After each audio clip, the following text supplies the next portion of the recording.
How did you overcome the stuttering? Because I mean, Yeah. you do corporate talks every week. You stand in front of a lot of people.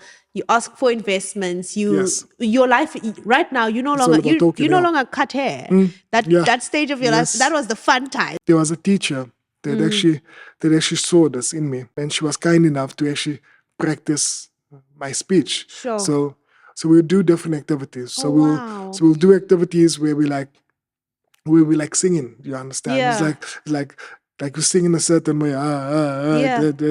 You understand? So you do certain things Yes, and like basically practice exercises that makes exercises you- for your vocabulary. Wow. And I think that was basically the training grounds for me in high school. I always had a fear of talking. Yeah, And I it can. was And in high school, it school's was like brutal. I used to shy away from actually talking. Like like when you go up Yeah, in when front, it's like speech when it's days. like speech I day. loved speech days. Yes, I used to love speech days. And I used to shy away from that because you knew. can imagine, I just Yeah, knew it. yeah. Everyone would make fun of me because of the way I talk, and I was always that guy that always people used to look down on, and that became one of the greatest tools that I'm using today. And like you say, like I've honestly been fortunate to been able to share the stage with so many amazing Incredible people. Yeah. And I never knew that through my voice I will be impacting people.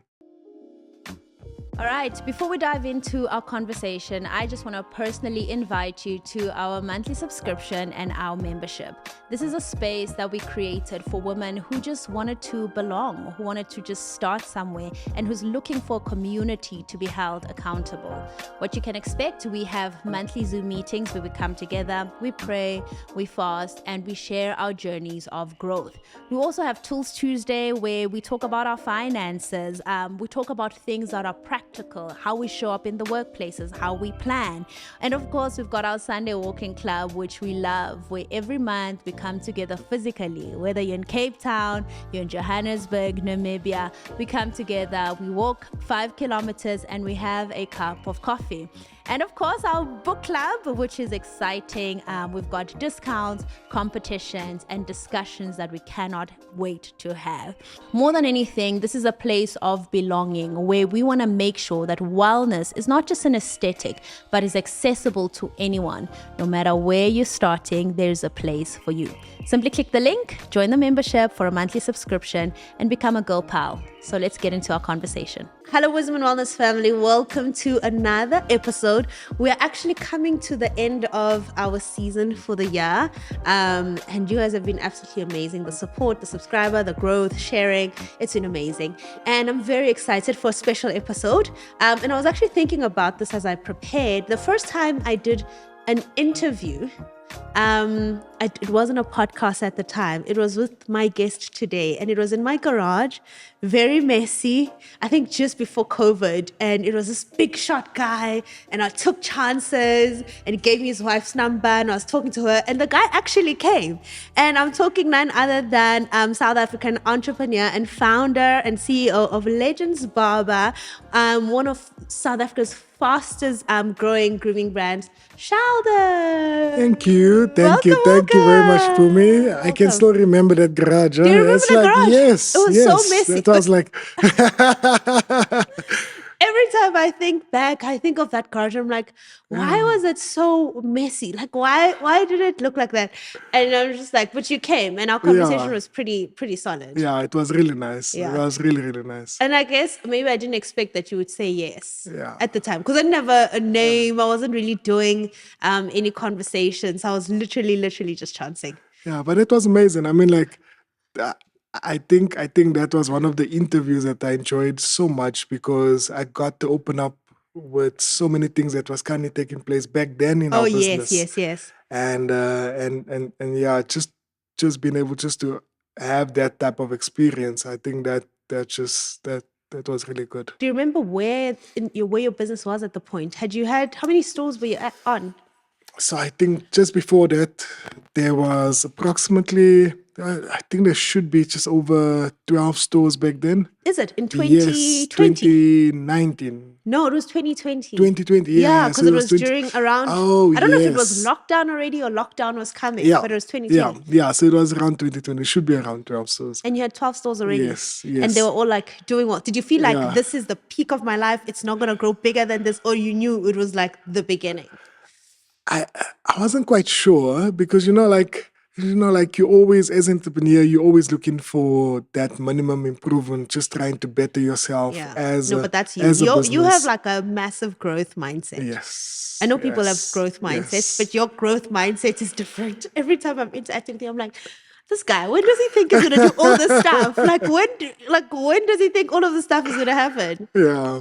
Yeah. Okay. But I think as an entrepreneur, the one thing that you always try and do, and I think for most part of it is that you always try and add value. Yeah. And I mean, like, as long as I can add value to a certain uh, maybe business or store or whatever it is, then it means that you're on the right path. You Sure. understand?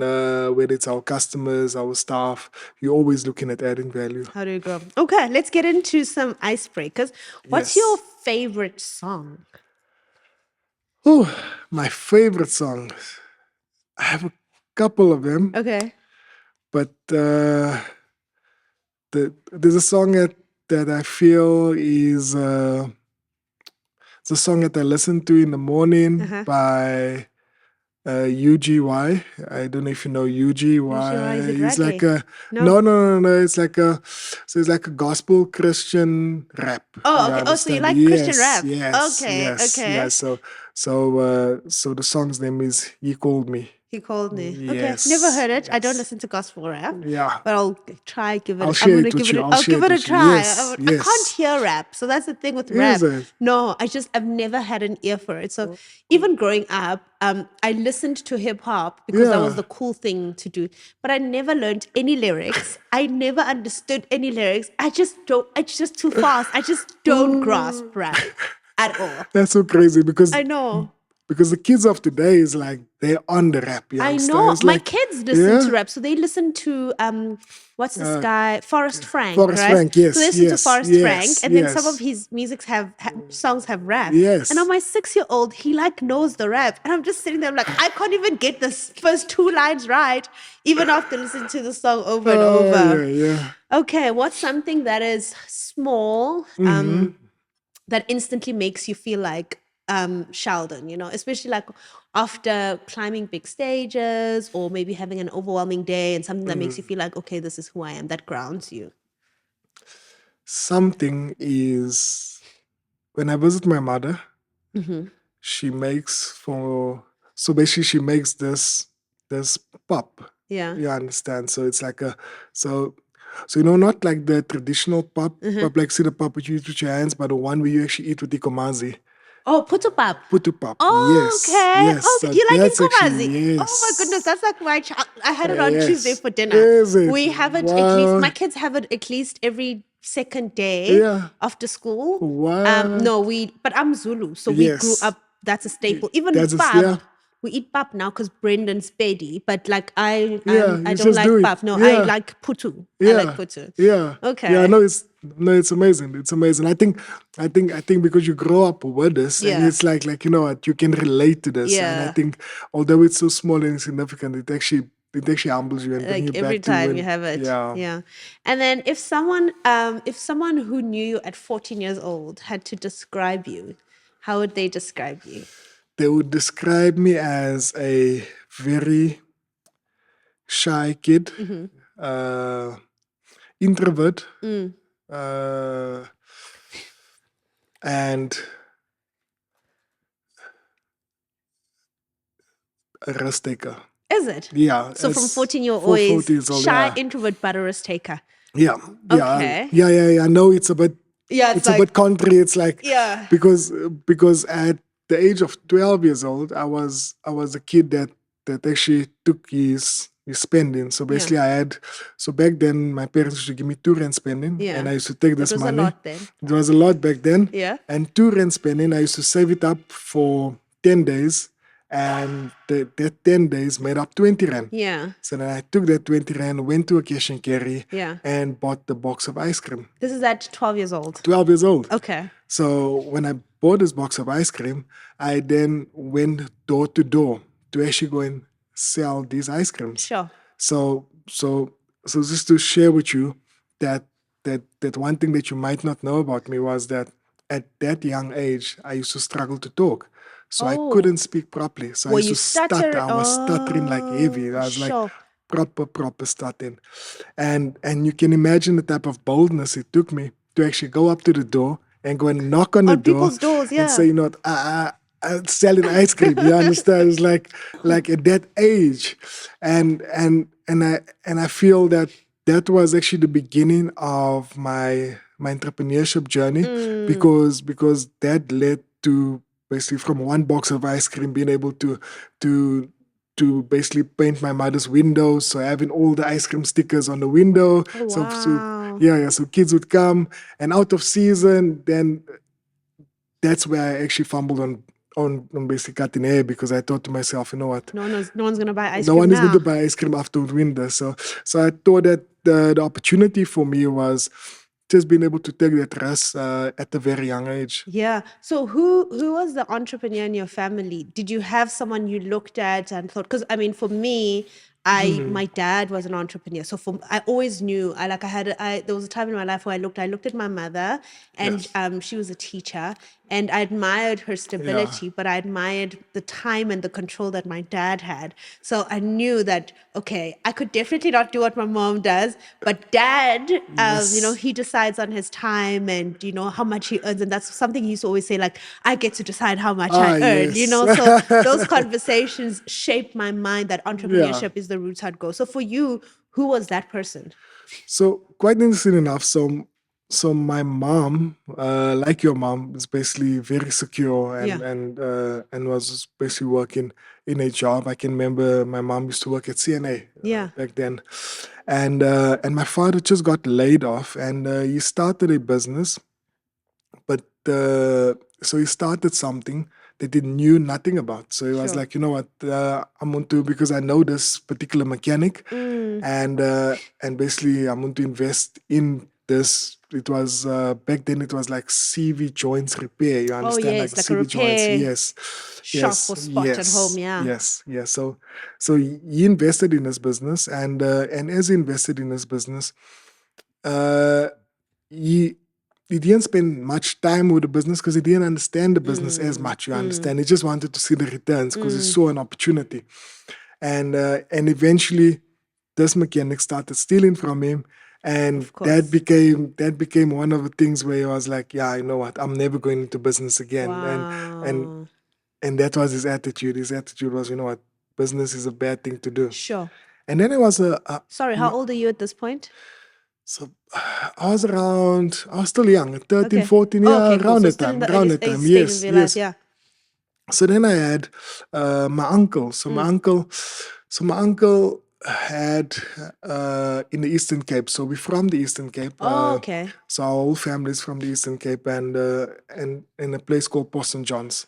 So Port St. John's, my uncle got his retirement money, and he said, you know what, he's moving to the Eastern Cape, and he is going to set up a tuck shop. And everyone laughed at him. Says, like, why are you going to set up a tuck shop in the Eastern In the Cape? Eastern Cape, And yeah. he's like, you know what, I actually saw an opportunity there, and I'm going to take a risk. Sure. So he sets up this one tuck shop, and basically starts trading, and he starts being one of the first informal traders within the area, from his house, and sooner or later that tuck shop became a tuck shop, became a bottle store, became a supermarket, all of these that's things. how it starts, yeah.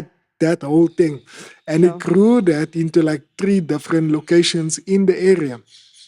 And I think whilst visiting him during school holidays, I would just monitor exactly, okay, what he does, how does he do things, and I think that was the closest I got to actually somebody in business. Yeah, and at who's a very actually young doing age. well. Yes. So did your dad ever get back into business? Unfortunately, No, not. so that was like That the was end his- for him, done. And that that was didn't his- discourage you because you obviously had your uncle's story, which was more encouraging. Yeah. So I think from, I mean, everyone in my family actually discouraged me to do business. And just to share with you quickly, so around 2011, when I started my business, uh, my mom actually said, you know what, I don't think you must do this full time. So I said, okay, no, This you're is when you right. still had a job, right? Yeah, that's still when I had a job. Yeah. So I was like, okay, you know what? I'm going to do it full time. I'm going to do it part time. So weekends, I basically have free time. So I'm going to do it. So I'm going to do it on the side of the road, on the stoop, just with a clip and a chair, nothing else. Sure. So I spoke to my cousin. He owned the internet cafe, and so I said, okay, please can you just give me a space on the stoop? And he agreed. Says weekends is cool. So I started out, and then I saw customers come to my space, and I'm like, okay, this is quite interesting. Why is people actually coming to sit on my chair? What makes me so special? Yeah. Because And before you even move on, was there anything special about the way you cut, or do you think it's like your personality? Because in the beauty business, Yes. it's standard. Everybody can do, and especially, from the community you grew up in, a Yes. haircut is a haircut. Everyone knows how to do a solid, good haircut. Yes. And I think for me personally, I actually saw myself. So I actually saw myself to not be the best barber. You understand? Because I wow. believe there were so many talented guys can within my imagine. community. And just to backtrack a little bit, so at the age of 14 years old, when I wanted to learn the skill of barbering, I then visited different barbers in my community and see what they're doing. Sure. And sometimes these barbers would chase me away, and I'll just return with a bottle of grooming as a bribe. I say, here's a bottle of grooming, guys. I just want to see what you're doing. And that was the best way for me to learn something I love at the age of 14 years old. Wow. And that for me was the lessons that I've learned from a very young age. So now I'm basically taking the risk and say, you know what, and speaking to my cousin, and I'm like, okay, let's start this thing on the stoop. And so he said, okay, it's fine. You can come through. There's a stoop. You can do your thing. And I can remember sending messages the day before we opened, the day before I actually came to a stoop. There was only Facebook back then. Yeah. And basically I sent friend requests to an whole number of people. And I'm like, whoever is in this community, I'm like, I'm going to send you friend requests so I can send you the flyer. Wow. And that was, and a couple of people showed up on the day. And eventually, these people had seen you cut hair before, so it's not like they were just okay. So they've seen me cut hair, but it's the thing is like I wasn't the best. I wasn't the best. Yeah, I wasn't the best. Yeah. So whilst cutting on the stoop, then like the hype dies down. Yeah. Then it's like, okay, there's consistent customers that's coming back. You see these customers coming each and every week. Yeah. And then you start asking yourself, what makes me so special? I mean, like there's a barber across the road from me that's been there for much longer to my own assumption. Probably has a better space, somebody that I believe is much better at what they do. And across the road from me also, there's also another barber. So the whole community is full of barbers. Yeah. So then I went across the road and I went to go see what they are doing. So I saw that, you know what, come I actually learn from maybe I can see where they're doing something right or where they're doing something wrong, and maybe I can just unlearn certain things. Sure. And then I realized for them it was much more of a monetary transaction. So I cut your hair, done, next customer. Bye. Cut your hair, done, next customer. And then when customers came to come sit on my chair, I actually had a notebook and a pen, and I used to write down the name of the person, the conversation we had, and next time that person would come sit on my chair, I would take that notebook out and I would make reference to that. Sure. So that was the best way for me to actually build that relationship with each and every customer that came through. So my very first haircut was this one kid. So, there's this one kid. So we used to live in flats, apartments. Okay. And this there's is in Aldo's. Aldo's. In Joburg, yeah. So there's this one kid that everyone don't want to play with. It's like that kid is like it's just like on his own. You understand? Yeah, just leave that kid. And eventually I said I'm going to cut this kid's hair. Oh man! But the thing is, like, he has an awkward head. You understand? So it's it's not a good look. And I end up spending over 4 hours just cutting this kid's head, and I'm like. And I'm trying, but it keeps going higher and higher and higher. And I'm thinking myself like, what's happening here? And And a haircut is what? 30 minutes, an Yeah, hour? it's supposed to be 30 minutes. It's supposed to be 30 Sure. minutes. So I mean, that was my first experience of a haircut. And back then, I actually didn't want to cut hair afterwards. And Really? You were discouraged? It was because like I was too much? discouraged. I was thinking to myself, okay, what am I doing here? Mm. And then my home sale leader at the time, he could also cut hair. So he was like, Sheldon, can I just teach you something quickly? So then he just shared with me a verse. And I'm saying, now what does a verse got to do with With me cutting cutting hair hair? and You business, understand? yeah. This is totally, it doesn't make sense. Unrelated, yeah. Yeah. So he shares with me this verse, and it then says, just go to Colossians 3 verse 23. So I'm like, okay, Colossians 3 verse 23, whatever you do, work at it with all your heart as you're working As you for do it for the God Lord, yeah. and not for men, because you know that your reward comes from above. Sure. And as he shares this verse, in the moment, like I don't get it. You understand? Like I don't grasp Yeah, it. in your head it's just like- it's like I just want to learn how to cut hair. That's And all that's I want to all learn. that matters, Yes, yeah. yes. And eventually that verse actually became such an anchor in my life, Yeah. because of what happened was that verse, for every customer that I served, Sure. that I'm not doing it to For please man, them. yeah. I'm not doing it for anyone else, but I'm doing it for unto the God, Lord, because yeah. I know that this, by me doing it excellent, by me doing it in a certain way, Yeah. I'm actually showing excellence in my craft towards God. Yeah, it's a form of worship. It's a yeah. form of worship, and Yeah. that's exactly what happened. And once that switch just started taking place, then I was like, okay, you know what? Now it makes sense. You Sure. understand? So I'm not doing it for money. I'm not doing it for the people. I'm doing it for God. Wow. And I love that you say that, and it started with a simple haircut, because people always, and I speak a lot about this because people are always asking about purpose, is that people think that purpose starts when you get invited to talk on stages, or your significance starts when you have a microphone or a platform, or, we're always looking for the Yes. big thing, then you'll know you're serving God. But it's in literally everything, how you hold a mop, Yes. how you cut someone's hair, how you greet. In Yes. every single interaction, it really, really matters. And once we shift our Yes. mindset, that it's not just another thing, it's not just work, but it's my form of worship and giving back to God what He has given to me. And that's your life. Yeah. Do you remember how much you made in your first month of being part-time, and then your first month of being full-time? So back then, so just listen to this. A haircut on a stoop back then was 15 rand. 15 rand. Okay. That was 2011. 2011, yeah. Yeah, It's because I tried decent. to. No, it was quite cheap. Yeah. It was really quite cheap, because I tried to undercut everyone with the price. Yeah, so Okay. everyone was charging around I think $30. Oh. You see, so And you were like half I price. was like half price, and so it was $15, and then there was a trendy style back then. It Yeah. was like these patterns in your head. Oh yes, when it was, is it Omarion or whoever they brought these, like, yes, yeah. yes.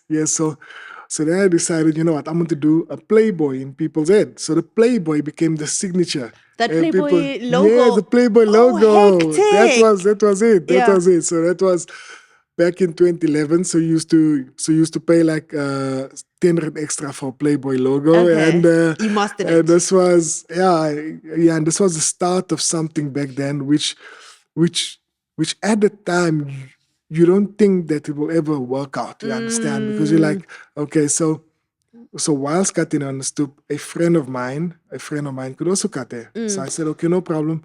Come on Let's do it board. together. Let's do it together. Shake hands on this. Let's become partners. A whole partner, not even come work for me. So let's become partners. I was honest with myself, because I saw him to be such a great barber. Okay, so He had the you skill. hadn't seen yourself yet. Yes. I was Okay. like, this guy is like the best This is barber. my lucky this ticket. This is the guy. Yeah. You see, so I said, no, it's fine. Come on board, come partner. Let's go 50-50 in this. And as we move from the stoop to our very first store, which was a couple of months later.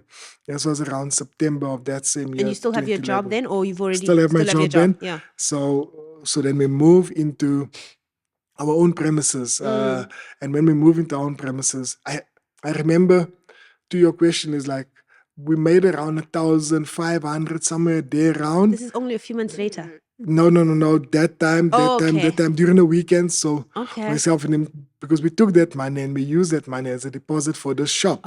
So wait, See. the 1,000 rand, was it that month or that weekend? It was month. It was the weekend. It was it was a weekend. Okay, It so was that a was weekend. quite a lot. It was good. Considering I mean, it's like like the Saturday 15 and the rand. Friday. Yeah, 15 rand, 15, 30 rand a haircut. Yeah. So it was a Saturday and a Sunday. And did you feel like, wow, I'm making a lot of money? That's a lot. Because now you have your daytime job, but this is It's money. like an extra 1,000 rand. Yes, Sure. yes. And then we use that money and we deposit into the shop. So the money that we made, we're like, okay, let us buy furniture for the Yeah. shop. I can remember we had like these office chairs that was donated by my cousin from the internet cafe. He gave us these office chairs that customers used Did you to ever sit on. thank your cousin? I mean, like, yes. Okay, Yeah, he's good. like, He's like happy. that He's a guy. good man. He's a like, good guy. Yeah. sorted. Okay. Yeah. So anyway, he donates us these chairs, and there we start on the 3rd of September 2011. Wow. And when we started out, we then got youngsters from the community. There was like these 2 kids that we like, okay, you know what, let's train these kids, especially during the week. Maybe they can be here during the week. We'll come after hours. Okay. So we're like, okay, let's train them, which was our Tuesdays and Wednesdays. We then decided, let's go out to the old age homes, let's go to the schools, Sure. and let's go give free haircuts. So giving back has always been part of who you are. It didn't start when you have to get a tax deduction. Yes. So the name Legends actually come from us cutting the old people's hair in the old age homes. And that's where the name actually derives from, because something was like, okay, why don't you name the barbershop after them? Because they're the legends of our community. Wow. And that's the reason it's called Legends Barber. Sure. And at which point do you then leave your job? By the time you leave your job, are you married? Your mother is quite an important part of your story. Does she agree with it, or she's still thinking, Sheldon, keep your job? Yeah. How much are you making at this point? Are you feeling like, wow, everything feels right, or it's still like a huge risk, like do or die? Yeah. So that same year, so remember we launched on the 3rd of September 2011, and the 4th of December 2011, I got married.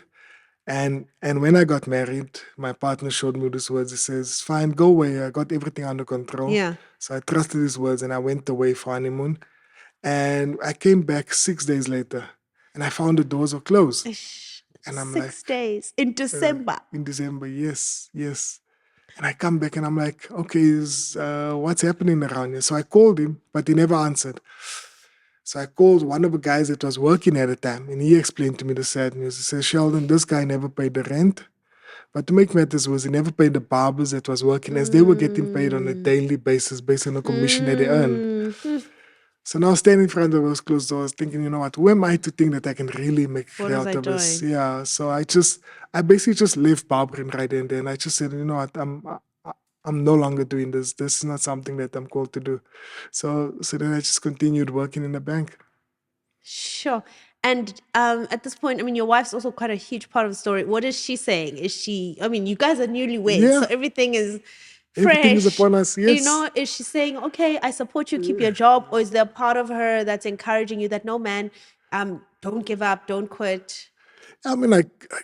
We found it at that time. It was so we newlyweds and we're like, you know what, let's build on what we have because we just moved into our home. Yeah. You understand? And rather you focus on this business thing which you saw will not succeed. Yeah. Rather just focus on building a house and let's build this corporate dream that we think about. And eventually, if something is meant for you, it will definitely come after you. 100%. And I definitely feel that's been the case for me as well. So around 2013. Wait, so you stopped in 2011, December? 2011, yes. 2012, nothing? Nothing. At all? At all. Like, your Nothing. eyes were like corporate, yes, husband, yes, this is what I'm doing. Yes. And the way you were working at the bank, was it as unto the Lord, or that mindset had already shifted? You were just, I need to make money, I'm a husband, full stop. So listen to this. So, at the banks, I'm not sure if you know corporate, but they give you these fancy titles. Yes. Yeah. My job title was an account management consultant. Okay, That's so like Mr. very Important. fancy. Yes. Yeah. As a matter of fact, I was just a debt collector. I used to call you when your account is in arrears. That was me. Oh, wow. So you actually worked in the call center, I worked in a call center. but you had a really great title. Yeah. But nonetheless, I think just using it as a stepping stone for what's next. I mean, you focus on your career path and you focus on your job, and you're like, you know what, maybe this is something that I should do. And around 2013, I was reading a verse in the Bible, in Ecclesiastes 11 verse 6. Sorry, before we move on, are you Yes. content with your life during 2012 to 2013. to 2013, or there's something that's like broken in you, like regrets, or are you just like happy, tra-la-la, this is my path? No, definitely not. I mean, like, I used to wake up in the morning and hate the traffic. I was that guy. I was like so. I mean, like, everything around just didn't make sense. Okay. And you know, quite interesting. Like, this incident happened at work. So I noticed this one guy, because people used to come with different frustrations to work. You understand? Yes, And sometimes you yeah. can't separate it from home. Yeah. So there's this one guy at a call center. So he's sitting across from me, and this guy is having an argument with a customer, and he gets up. And he's like, and he stands and he's like, you know what? You too. I was like,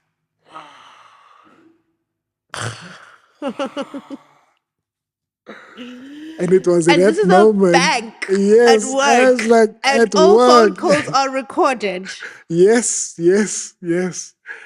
And and it was at that moment where I realized, you know what? Not all of us are called to be this. Not all of us are called to to actually do this. And I mean, during that time, I've learned so much. I've learned so much about myself. I've learned so much about what a corporate environment stands for. I mean, like, I've also learned what to do and what not to do, especially in the corporate space, because we all know that. Let's say, for example, I mean, the way corporate is set up, it's set up in this pyramid. You understand, where you have the boss sitting on top, so the manager will get a corner office, and he is like here. And you know your place. And you know your place, and you're like here at the bottom of the food chain. Yeah. So you're like always like trying At to everyone's be mercy. that guy. Yes. Yeah. Yes. So you're always trying to be that guy. So whatever the manager says goes, and if he doesn't like you, he doesn't give you a promotion, he doesn't give you, so you have to always suck up to him. You understand? Yeah. And I found that not to be in like you don't have the grace for that. I couldn't do that. You understand? Unfortunately, I couldn't be that guy. Yeah. You see, and 2013, when I read the verse, I read the verse in Ecclesiastes 11 verse 6 that says, do not let your hands be idle, for you do not know what will succeed. So work at it during the day and work at night. That was a different translation as well. Yeah. But to my understanding was that, you know what, you have a daytime job and you work from 8 to 4. And then you idle. And on weekends as well, you also idle. So why not work after hours and work on weekends? So I then decided to get myself a scooter, and I then decided to become the mobile barber on the scooter and driving all of Johannesburg full. I mean, like, there were even times where we used our car, like my wife would join me, and she would actually come with me to customers. And she would actually just sit there and keep the wife company while I'm busy cutting the husband. Oh, wow. That was our life back then. Sure. Weekends as well. That was Sheldon being a mobile barber. Do you have kids at the point? No. Not yet. Okay. Not yet. So it's just you and V against the world. Yeah, it's just us two, and basically we used to go to different people's houses and just cut there. Sure. So while I was on the scooter, I'm on my way to this one customer, and I saw he's trying to call me, but I couldn't answer because you're on I the have a helmet on scooter it. and it's like the wind is blowing. Yeah. And I get to the boom gate of his estate, and he tells me he says, Sheldon, you know what? There's load shedding here, so we can't cut. Man. So now you lost out on the sale. You know it. Like, you lost out on the sale. And the you drive. drive, and you've given up so much. Yeah. Imagine driving all the way. And this was in 4 ways back then. So and you're staying in Aldo's? No, we stayed in Bosman back then. Boksburg? So Bosman. So it's like yes, I see the area. I see like a 30-minute drive. Yeah. So and this happens, and now on my way back, I lost out on a sale, and I'm like, okay, Not this is working. now one of those things. And this whole vision that comes to mind about, imagine a fully electric bus. You Sure. jump into this bus, you get your haircut, it's fully equipped, Yeah. fully powered. Yeah. And I think about this bus, and I go home and I start sketching. And like that image, I'm like, okay, now how am I going to make this a reality? So then I called all the customers that I was serving back then. Yeah. And I'm like, you know what? I'm thinking about this bus because I don't have money. Yeah. I'm thinking about this bus. What do you think about it? Yeah. Don't you want to invest in this bus? Oh, Nobody wow. wanted to invest in this bus. Up until 5 years later, 2017, we then launched the bus. So You launched the bus before an actual shop? No, after the actual shop. Oh, after the actual shop. After the actual shop. I remember because for one of Brendan's birthday, I think I had your number then. I was like, hey, can we get the VIP bus treatment? And I remember how special it actually was. Yes. Oh, wow. I want to go back before we move on. You've got so many childhood, there's so many stories. How did you overcome the stuttering? Because I mean, I think stuttering is something for a lot of people that goes with them throughout. And now, I mean, you do corporate talks every week. You stand in front of a lot of people. You ask for investments. Your life right now, you no longer cut hair. That stage of your life, that was the fun times. That stage is gone. Now you actually have to present yourself and talk. So how did you overcome the stuttering? So at that young age, there was a teacher that actually saw this in me, and she was kind enough to actually have me come over to a place each and every day, like after school. Wow. And she was kind enough to actually practice my speech. Sure. So we'll do different activities. So wow. we'll do activities where we like singing. You understand? Yeah. It's like you sing in a certain way. Yeah. You understand? So you do certain things Yes, and like basically practice exercises for your vocabulary. Wow. And I think that was basically the training grounds for me to, because I used to stutter up until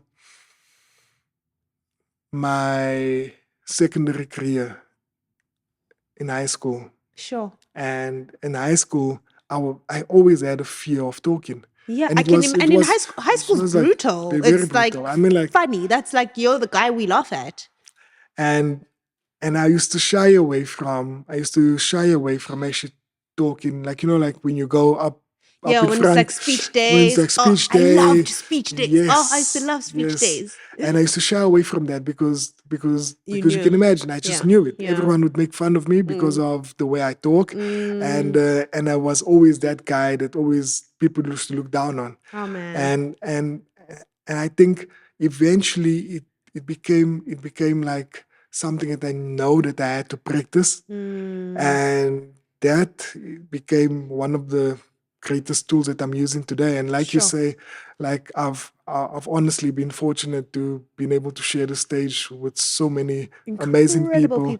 Yeah. And I never knew that through my voice I will be impacting people. Did it ever come back? Like, does it ever come back when you are feeling intimidated, or it's like one of those things you conquered, overcame, and it became like what was once something that held you back is now like your weapon, I guess. Yeah, I think it's I think fortunately enough it actually never came back to me.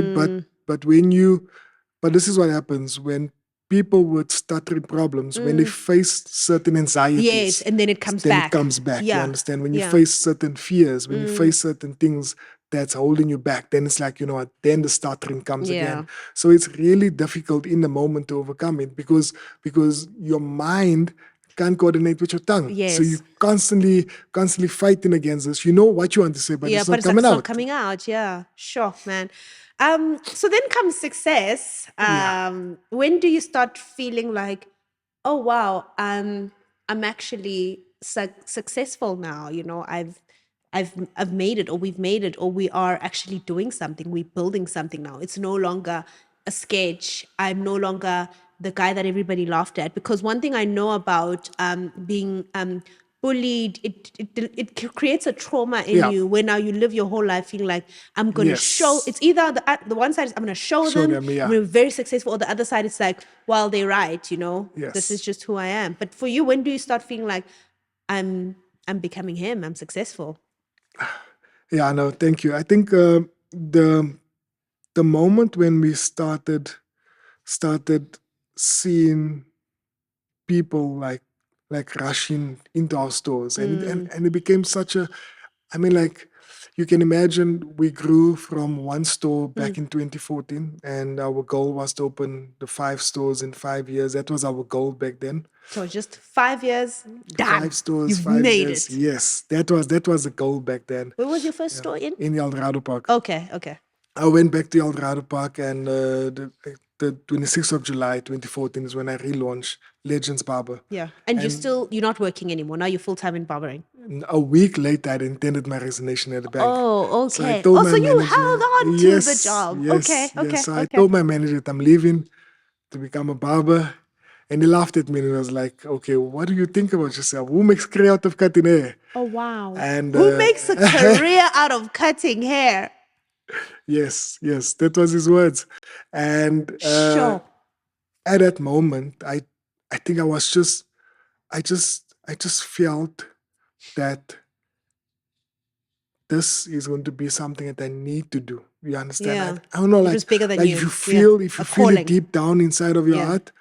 And the book I was reading at the time was a book by Napoleon Hill, Think and Grow Rich, that says Think that and I'm Grow the Rich. captain of my ship, I'm the master of my fate. That actually made me to actually want to resign. You understand? That book was to say, you know what, you have to put all your plan B's, C's, and D's one side and focus on this thing. One plan. And it has to work. And it has to work.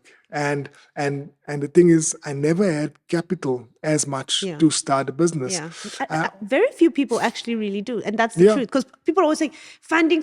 And you realize that funding will come when you actually no longer Yes. really need it. Okay. That's so true because starting out with one store, I mean, like, the money that I had was the money that I got from Standard Bank. That was my provident fund, Yeah. which and now was to the value of like now they're always inviting 50,000. you to come speak. Yeah. Yeah. So it was like close to 50,000 rand, and basically I invested that within the business. Sure. Started out, and I decided, you know what, I'm not going to pay myself anything. I'm not going to take anything from this business. I'm that's the going to basically try to build this as much as I can. Yeah. And understanding that during that time, I asked myself, how am I going to scale?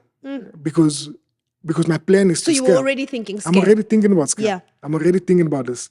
So I started out, okay, I managed to gain trust of barbers that was working at the old store, now they're working at this store. But 2 months into the business, these barbers start using drugs on the premises. And then I had to dismiss them. Sure. And, but these are good people. Like no, they're great at their job. You like, trust they're them. amazing. These guys Man. these guys were like handpicked. You understand? These were like these were like the cherry on the top guys. This was like guys like from different extensions in the Eldorado and Park. everybody Like, knows they're everyone the knows guys. these are the guys. Oh man. And at that time, so I had to dismiss these guys. Sure. And the guy. So what happened was that the following day, they then, across the road from the shopping center, they then set up their own gazebo. And they set up their own gazebo, and we see customers actually going to them. And this guy that I'm sitting with, so you can imagine, we're sitting on the stoop and there's no customers. We're sitting on the stoop and we're looking at this play out. And this guy asked me, he says, Sheldon, what did you say about that 5 stores in 5 years? Sure. And that hit me. And He really it was asked like, you that? Yes. And he asked me, he's like, what did you say? Because only the 2 of us. So he's like, what you talking about? And I think at that moment, you're like, is this really something that God is doing within me? You understand? Because now you're in that moment and you're like, okay. But the one thing that I understood, that stood with me throughout this time, was a verse in Luke 16 verse 10 that says, whoever can be trusted with very little can also be trusted with much. And whoever can be faithful with very little can also be faithful with much. So that verse just gave me the assurance that, you know what, I have this one shop. And I'm going to do best. Yes, at this one shop. Ah. I'm going to spring clean the shop each and every day. When people walk into the shop is going to be so nice and neat. The windows on the shop, everything is going to look spotless And you're doing it by yourself. by myself. And I'm like, okay. And eventually now I'm starting to attract more barbers that want to come work here. So now the barbers are starting to work here. And as this is going on, so look at this, as this is going on, those guys eventually disappeared, and now the old customers are coming back. And I can remember this one barber that was so on our windows, on our mirrors. So we had these mirrors for each and every station. And I used to write the number 1,000 on all the mirrors, 1,000, 1,000, 1,000. So nobody actually knew what it meant. But for me, it meant something so deep. Yeah. That was like, I want to serve 1,000 customers in the store each and every month. That was my target. That was like, two of us to write the vision down, make it plain. Yes. And I just wrote it down and I said, we're going to serve 1,000 customers at our store. We're going to serve 1,000 customers in our store. And we used to say to each and every person, people are like, what you talking about? You've got like 5 customers, and I can imagine like customers coming, walking in here. It's like, where's the 1,000 customers? You understand? But you just write it down and you're like, I believe this and this is what I'm standing on. Daily confession, yeah. And guess what happens? Like as we start to grow, that number becomes smaller and smaller and smaller, and eventually we reach that target without even recognizing it. You just like put your head down, and before you know it. Today, Legends doesn't serve less than 1,000 customers per store. So per store, they don't serve less than 1,000 customers. How many stores are you on? So we're standing on 82 stores. So we'll just, at minimum, 86,000 customers. Yes. And this is from... So we have a database currently in our business with over 500,000 customers. And this is the guy who can make a career out of cutting hair. Yes. Where's your 5 stores? I think as you're sharing, I'm getting emotional because one, I think as you're talking, I can imagine as an entrepreneur, and in fact, as a person, I'm literally feeling all the feelings you felt. Like, you know that sinking feeling you get in there where your heart just goes and you get a lump in your throat, but you have to keep going with the day. Like, I'm feeling those feelings of those daily feelings, but also feeling like I feel like this is so much hope. And it's not limited to people who are starting businesses, but in life as a whole, that the road to success or even answering God's call doesn't mean that the enemy won't try and take it away and lie to you. I mean, you talk in your story how many times you actually put the clippers down and you're like, actually, there's another part. And it worked. I mean, you had a job and it worked. You got paid, etc. But you said yes to your call, and the more you say yes, the more you get challenged, but then you have to stick it out. I was reading a book and it talks about how you dismantle the enemy in your life, right? Because when the enemy comes, like he did with Adam and Eve, it's not that he said the opposite of what God said, but he twisted the truth. Yeah. So he was like, did God really say that? Or like, you can be like God, but they were already like God, And so even in our lives, that's how it's going to come. Like, how can you make a career out of that? And how we dismantle that enemy's lie is by standing on truth, which is the truth of the word. That's true. And like you said, you went to Luke chapter 16. Luke 16, yeah. Luke 16, where you say, if I can be faithful with little, I can be trusted with much. And on one person, and you didn't even look at the time, it was just like, this is the truth I'm standing on. This is what I confess every day, whether I see it, whether I don't see it, this is who I am. And that's exactly it. Because during that time, you can only see the physical things. Yeah, and the physical things are the opposite. As the opposite. And there's something taking place within the supernatural. But I just want to share with you something. There's a story I shared with you on the previous podcast. And I want to just reiterate on the story. So as we reach 5 stores, so listen to this. We reach 5 stores. And we're talking about this subject, especially when it says the enemy tried to spread lies. Yes. And now we reach these 5 stores. So the one guy, remember the guy was sitting next to on the stoep? Basically, as we were looking at the guy starting their own business. So I gave him He didn't have to pay for anything. I gave him 50% in one of our stores, which was Zone 6 venue at the time. So I give this guy, like, you know what, you've been one of the most loyal guys, like from the time we started this business. You've been there, you understand. I want to make sure that I give you 50% within the shop. So 50% of the profits will belong to you. Wow. So then so then as we go about, then there's another guy. He was basically he just wanted to be part of the ecosystem, part of the Legends back Believes then. in You the understand? brand, yeah. Believes in the brand, and he was like, you know what, I'm a customer here, but I want to spend more time here. And this one day he approaches me and he says, Sheldon, would you mind maybe doing a JV with me on one particular shop? Back then it was Eldorado Park. So I said, okay, no problem. Let's do a JV and let's do also a 50% split on this. Yeah. Okay, so as I'm busy growing now and I reached the target of the 5-store mark. Yeah. And as I reached the target of the 5-store mark, these two guys start coding with one another. Oh. And they start now their whole thing to say, you know what, we're actually working and we're enriching Sheldon because these guys are like, and they start spreading this negative rumors within the staff. So all the barbers, they would visit all these stores and spread negative rumors. And they would tell the guys, you know what, Sheldon is not doing that, Sheldon's not doing that. And meanwhile, they were actually planning their own business on the side. I can imagine, yeah. And while they were busy planning their business, and during this time, I done my first trip to China. So I done my first trip to China, and I could get a call from one of our guys and says, Sheldon, I think you must come as soon as possible. So I shortened my trip and I said, you know what, let me get on a plane, let me land. I land, and this was on a Thursday. So on a Thursday morning, I went straight to the shop and I said, you know what, you're planning to start your own business. So I just came to come take my branding down so you can do your own thing. So I went to go take down my branding in the shop in Eldorado Park. Take down my branding, take down everything that has our logo on. Just like, everything is like, keep this. I just want my stuff. Yes, I just want just my have name. stuff, and all the staff stayed with him. So I said, because that was a type of story influence. was created, yeah. The following shop, I then went to Zone 6 venue at the time. So basically, I just took everything out and decided, you know what, we're going to close down the shop. Then the following day, I then went to our store in Eldorado Park, which is in Florida.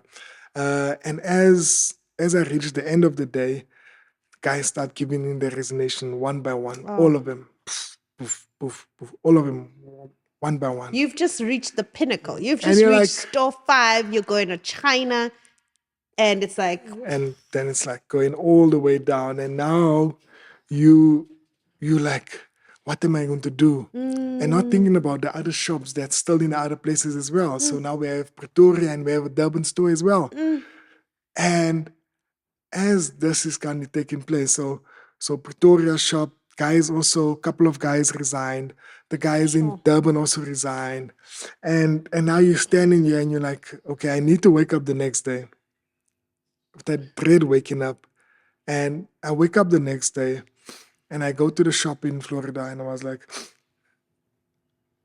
I then asked the guys if they are able to assist me, like the training center, because we just freshly started a training center, but prematurely taking them out of a training center and actually placing them into store. Sure, because what else are you going to do? What am I going to do? And basically me just cutting hair there. So it's like basically starting from over. Basically just cutting hair. So I used to go from Florida to Hatfield and go cut hair myself.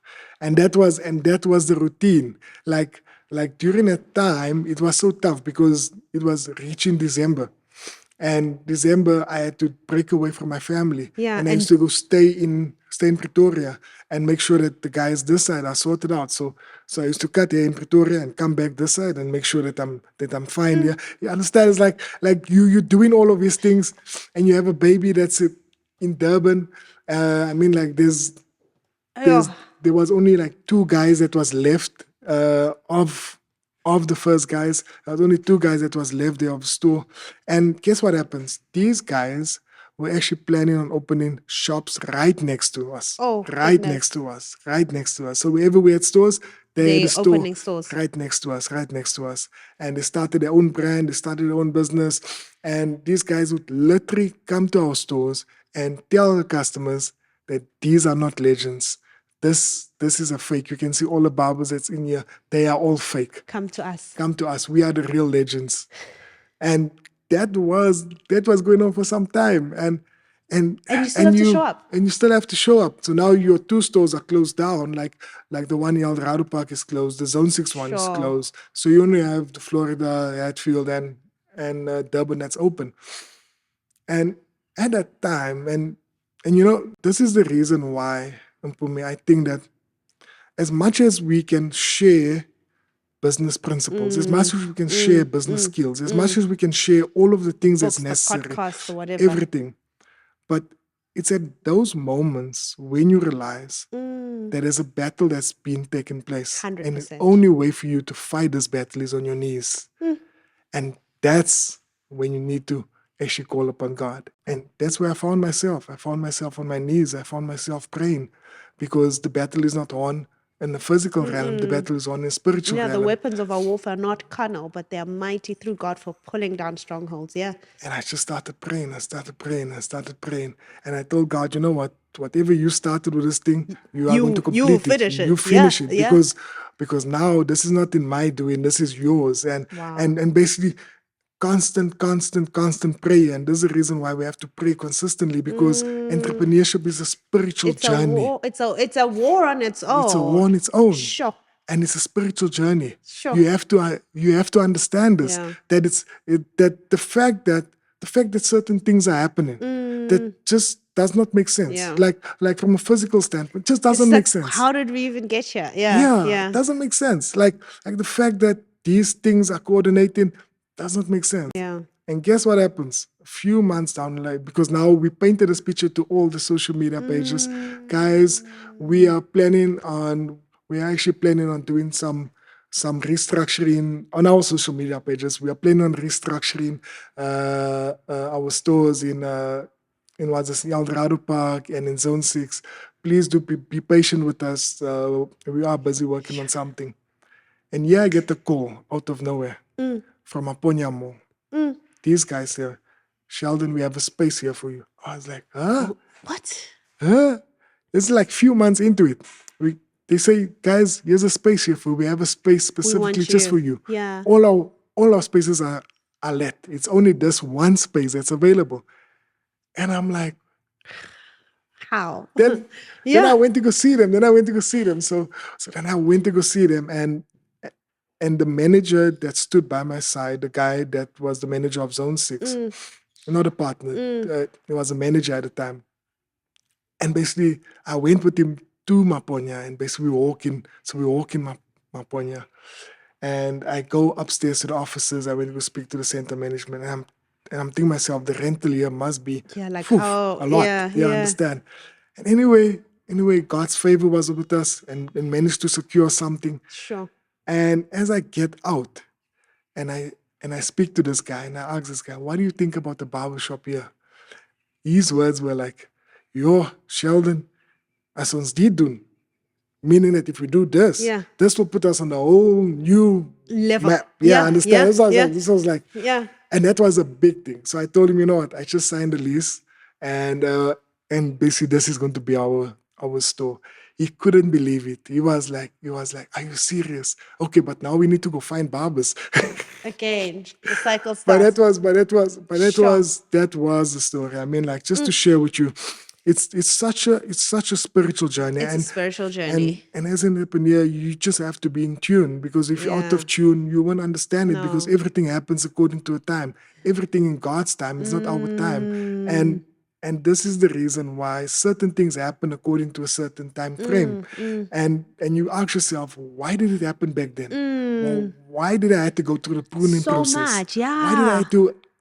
Why did I have to go through all of this? Sure. But God was preparing you for something greater. I mean, now you need a story every week to tell. So you've got enough in your pocket to encourage other people. What has success taught you about yourself? I know failure teaches a lot, but what has success taught you about yourself? Okay. So success has taught me much more than what you see from the physical standpoint. I mean, like it's so easy to get blinded by the amount of stores you have. It's so Yes, the easy to get numbers. blinded by, you know what, there's so much that's out there, the money, the cars, because what happened, you're blinded by that, Yeah. and you put yourself so you measure yourself by these Yeah, things. yeah. You Stats, understand? By numbers, stats. things. Yeah, stats. And just talk about this. I just want to share the story with you quickly. So a You've got friend so of many mine, stories. I love it. You've a friend lived. of mine, Yeah. a friend of mine. So let's listen to this. So a friend of mine is like, we started our business approximately the same time, Yeah. 2014, and he also started his business around the time. Barbershop or something different. No, something different. Yeah. So something different. So at the time, he called his business iPay. So iPay was a payment solution company. Oh, So okay. we went to the same business school, and we're like, you know what? So we pitched, and at this business school, we pitched to different investors. You understand? It was just that type of Yeah, like that type hustling, of field. looking You for understand? opportunities. Yes. Yeah. And I can remember that as he started scaling, so he went on a rapid growth scale, and this guy was doing phenomenally well. And I used to visit him by his place, and I'm thinking to myself, like, what? So I mean, inspired. like, I'm so inspired by you. I mean, you even have an elevator in your house. I mean, like, what? This is like Dude, we started whole together. Like, levels. this is Yeah, you another understand? level. And then I started comparing myself Of course, that's what by happens. his achievements, by what he has achieved. And I start thinking to myself, like, what am I doing? Because now, just looking at his life and looking at what he has accomplished. I mean, the company's name is Ozo, and it's doing phenomenally well. Ozo? Yeah. They changed the Oh. name. So they changed the name. It's no longer iPay. It's Oh, Ozo. hectic. I know Yes. Ozo. Oh, wow. Yes. So it's doing phenomenally well. Yeah. And anyway, so then it was at that time where I needed to sit back and basically repent, because I needed to understand that my journey is not his journey. Yeah. There's a verse in the Bible that says, compare yourself by yourself or for yourself. You understand? They that compare themselves. And it made me understand that, everyone has their own journey. Everyone has their own journey. Yeah. Everyone has their own timeline. Everyone has Own their wins, own losses, own everyone everything. goes through their own things. Yeah. So you need to understand what measure are you comparing yourself? What does success look like to Sheldon? For you For individually. Yeah. For you. Sure. And success, my definition back then was all of these things. But now my definition is like, you know what? If we're able to empower, if we're able to help the next person, being able to get somebody off the street Impact. for them to actually come to our training center, Sure. giving them a skill and basically placing them in the workplace and being able for them to be able to serve their families. Yeah. That for me, You've won. that for me is success. Sure. Because that for me, I get fulfillment in this. Yeah. I mean, just yesterday, my head of training actually called me and he was like, Sheldon, you know what? I have a situation at a training center. And I said, okay, what's wrong? He says, no, there's this kid that they found out. So out of the blue, they found out that this kid sleeps on the street. So they put him out of his house because he was on drugs. And he's been in a training center for a whole month already. And this kid is excelling tremendously. And he says, Sheldon, do you think it will be fine if we put a bed in our training center? Sure. Do you think it will be fine if we do all of these things? And I'm saying, you know what? That is how we save souls. Sure. Because that kid can come into this training center and actually look that, you know what, there's hope for tomorrow. There's hope. And that's all people need is just hope. Hope. Because if you throw him away, then what must happen? And what must happen to him? I mean, like that for me is like, that for me is, so we talk about purpose and that is something I look forward to each and every day. I look forward to actually making that impact on that kid's life. And that's the word for you. And there's so many, and you know the thing is like, there's so many of these stories that I can just listen to, because if you see how God has moved within our training center, like it's ministry. It's ministry.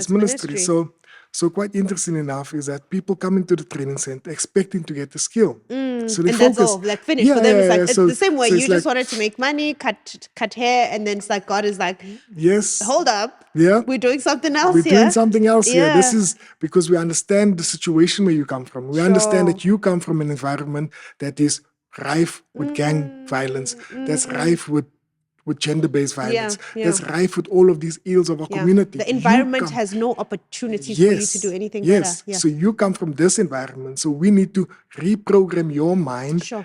in this environment right here. So when we start out in the morning, every single person within this training center does Bible devotion and understand to So that's put part of God your first. training. It's part of our training. Wow. It's part of our training grounds because that's exactly how we're able to build a good and solid foundation Sure. within their lives. Wow, that's so powerful. Let's talk about health.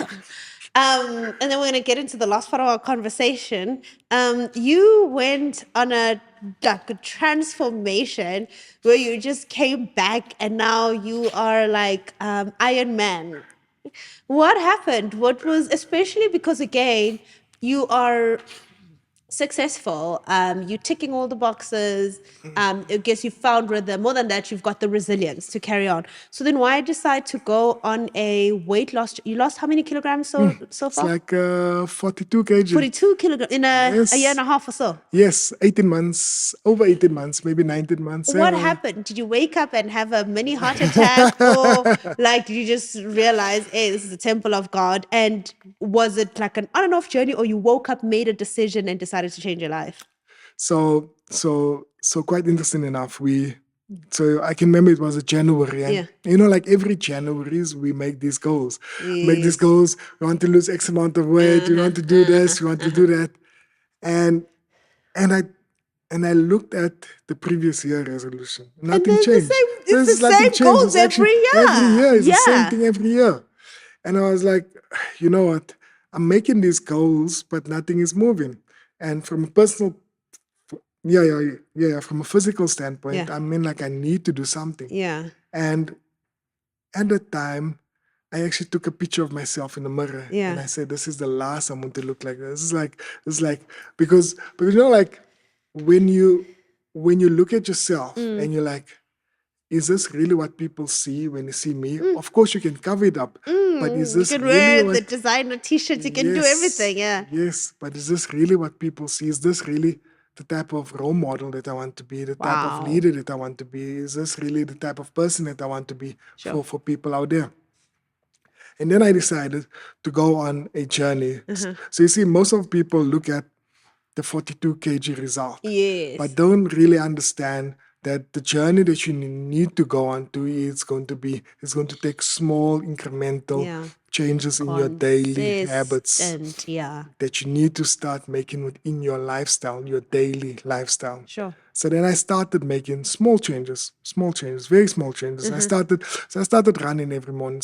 Run, walk, well, you were big. Walk. Yeah, I was big. I was quite big. How many Ks are you running? I was doing like 4 Ks. I was doing like 5 Ks. But like your pace is slowly. It's like I was. You hadn't changed your diet at this point. You just need to run. I just started running because I used to do boxing back then. Yes. And I understand that boxing, running will be able to help me with weight loss. And then I started doing some homework, and I was like, okay, what else is there for me to actually look into? So you add something else once you started getting consistent with your running. Yes. Got you. Yes. So then I started looking, okay, what are the things that's basically a problem within my daily intake? So basically I just take everything out and I'm like, okay, what do I consume on a daily basis? And I started looking at these things and I'm like, okay, I consume a lot of this food, like takeaways and stuff. I consume this, I consume that, I consume that. Okay. So let's start with the things that I consume, like the stuff that I drink. So whether it's cold drink, whether it's juices, whatever it is, you understand, what does that contribute towards my body? I'm like, okay, I need to be able to understand that instead of drinking 5-10 cups a day, can I drink at least 2 cups or 1 cup a day, you understand? And then replace it with something else. So what I started doing, I started having a lot of substitutions for certain things. Okay. So you didn't just eliminate. I didn't eliminate. So I used to have like substitutions. So Okay. so whenever I crave what's this, a sugary drink, Yeah. I would say, let me replace it with a cup of tea. You Okay. understand? I know it doesn't taste like it, but I can have 1 or 2 cups Yeah, of you tea. can have 70s and it's It'll better be than fine. one You Coke. understand? Yeah. And I started making these small incremental changes within my lifestyle, starting to understand exactly how my body reacts to certain things. And then I started doing some homework in terms of my glucose levels and understanding, okay, how does glucose actually affect me on this journey? Because now I know that you're doing it from a journey to lose To weight, weight loss, but how is it affecting you in the long run? yeah, overall because health. because I was actually reading a book at the time. It's like how not to get sick or Okay, something like that. It's something like that, yeah. like something towards that. It's like because I'm looking at your book now. It's like Yeah, what's the it's book something now? towards Like that. It's how? something towards it. Yeah. And I was reading this book, and this book actually made me realize that the most important journey that you can go on is this health journey that will contribute towards your heart. Because there's so many people that suffer heart attacks. Yeah. Doesn't mean they are the fittest enough, but it's everything that you consume Yes, that's a yes. problem. Yeah. Because the things that you consume Yeah. is actually what's going to trigger your heart attack. You understand? Because because many of the times we think to ourselves, but this person was so fit. Was so healthy. This person was so healthy. Yeah. But the things that they consume is Was actually affecting their contributing heart. towards their heart Sure. and contributes towards basically how they live. And that for me was the change. So once I started doing some more due diligence in terms of, okay, you know what, I don't just want to lose weight. I want to be able to be much more To healthy. be well, yeah. Yes, Sure. because I understood that if I'm going to go on this health journey, this is exactly the things that I need to implement within my life. And then I went on this journey, and I mean, like, it's been such an amazing journey, such rewarding in such a way that I can say that from a physical standpoint, that I'm feeling so much better than what I used to feel. You have energy to do everything and you haven't stopped. You've stuck by the same habits. Same habits. So my habits are simple. Today, I cut out sugar completely. You don't take any sugar at all. Don't take sugar only on birthdays. So if it's your birthday, wow. I'll eat your cake. But that's it. You understand? I try to stay away from sugar. Sugar is really an enemy, and we find sugar in different forms. So we find sugar whether it's in bread, whether it's in So you don't eat bread? Don't eat bread. You So don't you eat cut bread? out bread. Yes, you cut out bread. You have to cut out bread when you're tired. You have to cut out whatever sugar contains. You have to cut it out. And you have to be honest and open with yourself to actually. So what do you eat? What do you eat for breakfast? So daily I do intermittent fasting. So I skip breakfast because breakfast is, the psychology around breakfast is that many people think like breakfast is a must, most important meal of the day. And that's exactly the advertising, the marketing thing that they paint us in our minds, but it's not true. So I cut out breakfast and I was like, okay, I'm not going to eat I'm going to eat breakfast. So you have what? Tea, coffee, water? Yes, just water. I try not to drink tea in the morning. Okay. Because when you wake up in the morning, you are actually quite thirsty. Yeah. You understand? Because your body was working throughout the night. Yes. And now imagine you actually take a cup of coffee and you're stimulating that to a whole new level. So try to drink water in the morning. Okay. Try to focus much more on water intake. So take water in the morning, and around 9, 10, I start drinking coffee. Okay. So then around after 1, 2 o'clock, that's when I start having my first meal of the day. Which is usually what? Eggs. I vary. Okay. There's certain things I eat, and I'm like, you know what? If something should happen, just leave this for me. You understand? And that is jungle oats and peanut butter. I love jungle oats and peanut butter. That's like my go-to because it fills me up so much. So your first meal is going to be jungle oats and peanut butter? Oh, that's another level of discipline. I love it. But you enjoy it. I enjoy it. I really enjoy it. And then you're going to have no dinner. sugar, no nothing, just jungle oats and peanut butter. And then Then dinner. I'll have dinner as well. Then I have dinner as Dinner well. is what, the But usual? dinner is around anytime before 6 o'clock. So I try not to eat after 6. So that's when the fasting journey starts again. So there's different types of fasting Yeah, that you yeah. do. I It's know like, there's the 18 what and yeah, all of so it's that. 18:6. So 18:6 is like basically you have 18 hours of fasting and Yeah, and 6 6 hours of hours is that the one you're eating. on? No, I'm actually on. So I vary. So I Okay. play between the 20 and basically the 22. So basically the 20 hours, so 20 hours of fasting and 4 hours eating window, and basically 22 hours of fasting and 2 hours of eating window. Once I started understanding that, you know what, intermittent fasting is so good for me. Yeah. Because now I'm able to reset my body, restart my body, because what happens, everything in your body starts regulating. So the things that you ate yesterday starts regulating, you Yeah. understand? And this, whilst doing this, I then saw without this was last year. So just to share with you quickly, last year when I had a back injury, I couldn't run. So for a whole 3 months, I couldn't run at all. Yeah.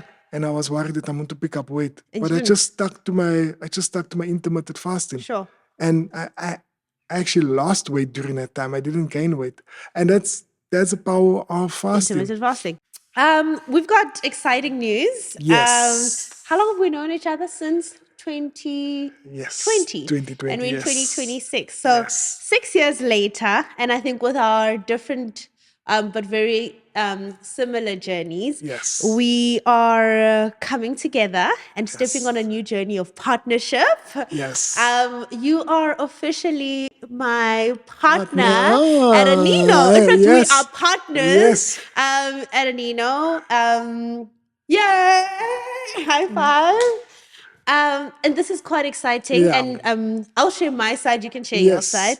So I had Aneno, and it was doing very well. Yeah. But I just felt like God was calling me into something else, and I needed to really steward that well. And that was Yes. my influential platform, podcasts, my speaking, etc. Yes. And so I sold Aneno, like the database and all of Yes. that. But I kept the name. Yes. But I didn't think I would come back to beauty, Yeah. right? Because I mean, the industry I'm in now is like, it demands a lot, and Yes.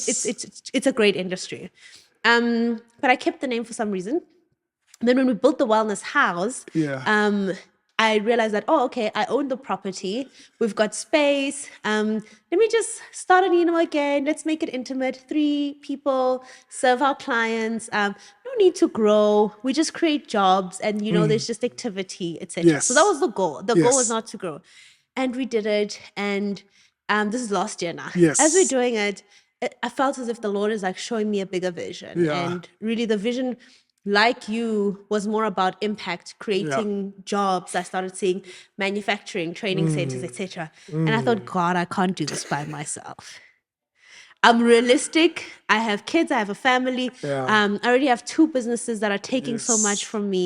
I just can't. And I started considering the idea of partners, and I drew up a list Yes. of people I know. Yeah. I've got these people on my phone, so Yeah. it's easy, Yeah.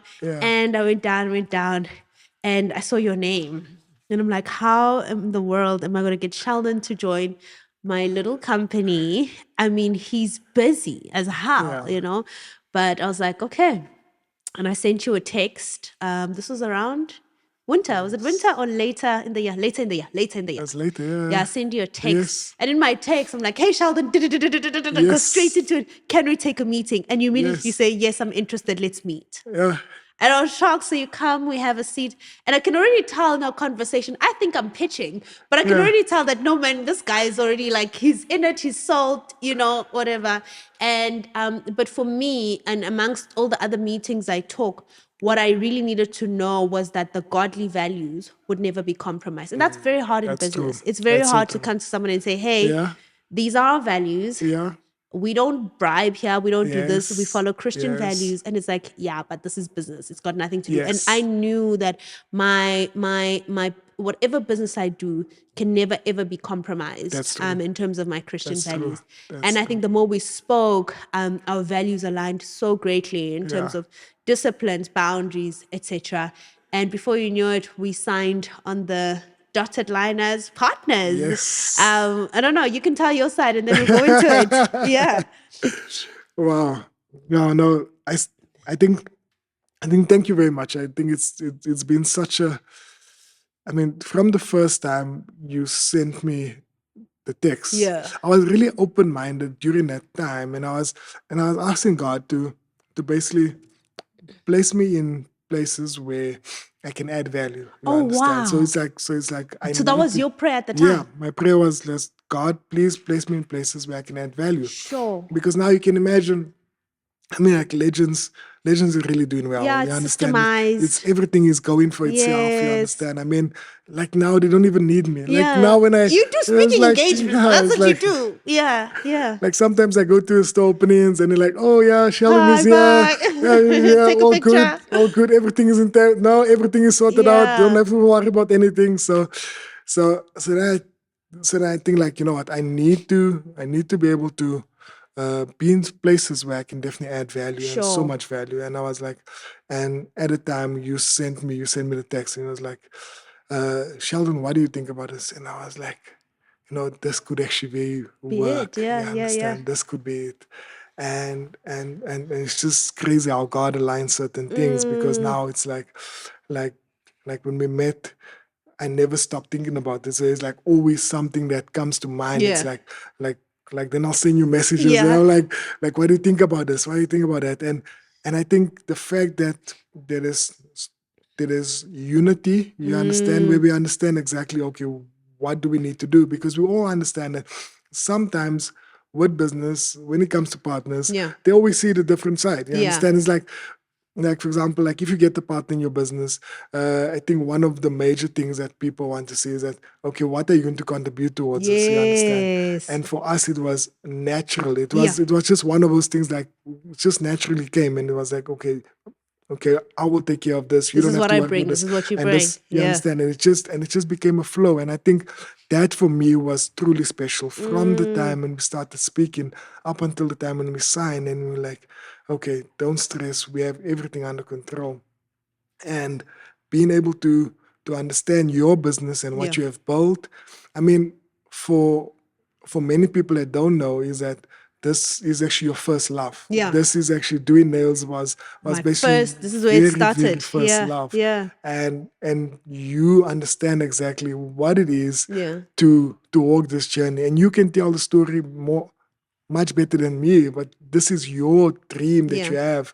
And I think now more than ever, it's like now's the time for us to see how this impact Yeah. that you are currently making with the one store that you Yeah. have, Yeah. how And were grow. we able to take this and grow it and scale it Yeah. and impact so many people's lives. Yeah. Because there's so many young ladies that's sitting out That's there sitting out there that need to be empowered. that needs to be empowered, Yeah. that needs an opportunity, that Yeah. needs a skill, that needs that. And we believe that if we're able to add value and make a difference in people's lives, this brand Aneno will definitely just grow from there. Yeah. And I'm truly excited about Oh this. man, I'm excited. And I think one of the things that we've consistently agreed on, even as we've been developing the culture, the values, is the word impact and Yeah. empowerment. That's one thing we've been very Yeah. consistent. I don't even think Yeah. we've spoken money we haven't even spoken. And I mean, money is very important in Yeah. entrepreneurship. It's how we Yeah. grow. But I think for the most part for us, it's been about how do we ensure that we're impacting. Yeah. And yeah, I mean, we don't want to share all the Yeah. plans. Everything is still quite new, but we do have a new store that's coming up. Yes, We've yes, we signed could that actually paper. We sign, can yes, announce it. So we are yes, opening our yes. first store together at Yes, Four Ways Mall. I'll be honest with you. I think the idea of being in a mall never ever occurred to me. But what you do bring is I thought I'm a dreamer. Like people Yeah. always say, "Oh my gosh, you've got such great dreams." And then I met you, and I'm like, you guys don't know. And so I think what I've been experiencing is a pushing of limits, a Yes. pushing of dreams, which is exactly what I Yeah. needed. You know, Yeah. I confidently knew that I can grow this business, but I knew that the level at which God had planned, I can't do it alone. Yeah. You know, Yeah. when I always like the story of Peter, Yes. when Jesus was telling him to go now fish again, Yes. he said, "Go fetch your partner so that they could catch," Yes. So because they can there catch, was because such the an notes. overflow, you know. And Yes. so I knew that if we want to have the scale and the impact that I want to have, I can't do it alone. And so that's the Yeah. reason I was like, okay, I Yeah. need someone who's got the experience. Yes, we're going to Yeah. have our own experiences and Yes. lessons, but I mean, I think your lessons are going to do quite a great job. You've had the hardest lessons. My lessons, together we're going to do a great job. And I'm so excited about it because Yeah. I think that I think how the space actually came about was that we were looking for a space, and basically we were looking at the different centers, and you're and trying, we're like, okay, we're trying and we're pitching here and we're pitching there, and for some odd reason, something just said, you know what, just meet at Four Ways. Yeah. So remember, we just had a meeting at Four Ways. We were having a meeting at Four Ways. Yes. It wasn't about that It wasn't space. about And the next thing you come in with the people, the 10, and I'm just like, Sheldon, this is our meeting. Next thing I'm viewing a space. We're in the space and you're like, okay. What? Next thing we're signing. Next thing it's no. which is really amazing. I think and this is exactly what I believe is possible when two people come together and just say, you know what, I will be able to make this team come alive, because I definitely feel that this is going to be the starting point of something that's so much greater, so much bigger and than we're going to see this brand flourish in so many ways possible. I mean, when I shared the presentation that we done with the guys, and I shared it with the guys with the team, they were like blown away. They were like, what is this really how the shop is going to look? Is this really, like, all the details of the space? And said, yes, this is polished for purpose. Polished for purpose. Yes. What do you hope everyone who comes into the store leaves with? Like, what feeling do you want to? What are you hoping for? I think one word is love. Love. Yes. Wow. Yes. Wow. I honestly want people to live with love, because in a service world, I mean like when you go to like a commercial space or wherever it is, you understand? I mean, like you can buy a product, you can buy all of these things from the shelf.